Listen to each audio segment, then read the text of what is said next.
हुजूर mother आला सरकार फरमाते थे वहां भी देवबंदी उस जमाने में एक तरफ थे और जिना जैसा मुर्तद राफजी एक तरफ था। बड़े बड़े गुरु घंटाल, बड़ी बड़ी टोपी वाले, बड़े बड़े दस्तार वाले लोग क्या कहते थे, नहीं नहीं पाकिस्तान चलो, नहीं नहीं, अरे नहीं भाई शरीयत ये कहती है खबीस से इत्याद नहीं हो सकता, बातिल के साथ नहीं जा सकते, मरदूद के साथ नहीं जा सकते, वो जिना मुर्तद है, वो खबीस है, ये मुस्लिम लीग उसका साथ दे रही है और मुस्लिम लीग के साथ ये लोग दे रहे हैं, इनसे दूर रहो। लेकिन नहीं नहीं, भीड़ तो उधर है, पब्लिक तो उधर है, टोपी तो उधर है, टोपा तो उधर है। क्या हुआ?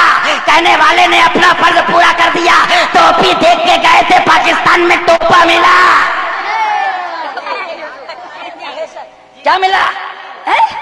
लेकिन कसम खुदा की, जिसने मदर आला हजरत की मानी और कह दिया हम पाकिस्तान नहीं जाएंगे, हमारे ख्वाजा का हिंदुस्तान है, हम हिंदुस्तानी हैं, हम हिंदुस्तान में रहेंगे, हिंदुस्तान में जिएंगे, यहीं तबलीग सुन्नियत करेंगे और रजा का पैगाम आम करते रहेंगे, वो भी बचे, रब के करम से उनके घर वालों को भी सरकार ने बचाया।